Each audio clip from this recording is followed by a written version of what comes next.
America మాజీ అధ్యక్షుడు Donald ట్రంప్ను దోషిగా నిర్ధారించాలని ప్రాసిక్యూటర్లు న్యాయమూర్తులను అభ్యర్థించారు. హష్ మనీ కేసులో ట్రంప్తో పాటు డిఫెన్స్ తరఫు న్యాయవాదుల వాదనలు ముగిశాయి. మరో 6 నెలల్లో అమెరికా అధ్యక్ష ఎన్నికలు జరగనున్న సమయంలో ఈ కేసులో ఏం జరుగుతుందో అనే ఉత్కంఠ నెలకొంది.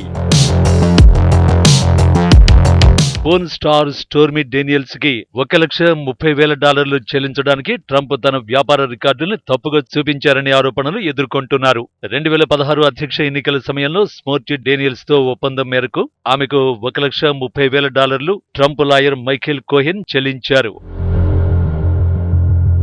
ఈ ఒప్పందంపై ఆయన సంతకం చేశారు. ఈ ఒప్పందం 2018లో బయటకొచ్చింది. స్మోర్టీ డేనియల్స్ కు తానే డబ్బులు చెల్లించినట్టుగా కోహెన్ తెలిపారు. ఇందులో ట్రంప్ కు సంబంధం లేదన్నారు. అమెరికా అధ్యక్ష ఎన్నికల్లో పోటీ చేసే సమయంలో స్టోర్మీ డేనియల్స్ సంగతి బయటకు రాకూడదని ట్రంప్ ఆమెతో 2016లో ఒప్పందం చేసుకున్నారనే ఆరోపణలపై కోర్టు విచారించింది.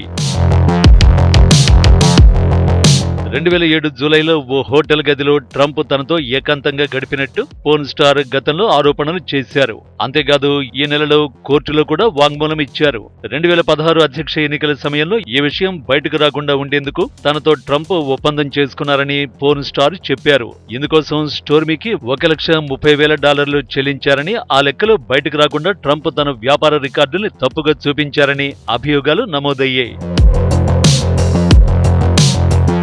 హష్ మనీ కేసులో మంగళవారం నాడు ఇరుపక్షాల వాదనలు ముగిశాయి. గతంలో ట్రంప్నకు న్యాయవాదిగా ఉన్న కోహెన్ స్టోర్మీ కేసులో జైల్లో ఉన్నాడు. దీంతో ప్రస్తుతం ఈ కేసులో ట్రంప్ తరఫున టాడ్ బ్లాంచి వాదిస్తున్నారు. ట్రంప్ పై మోపిన అభియోగాలన్నీ అవాస్తవాలని ఆయన కోర్టుకు చెప్పారు.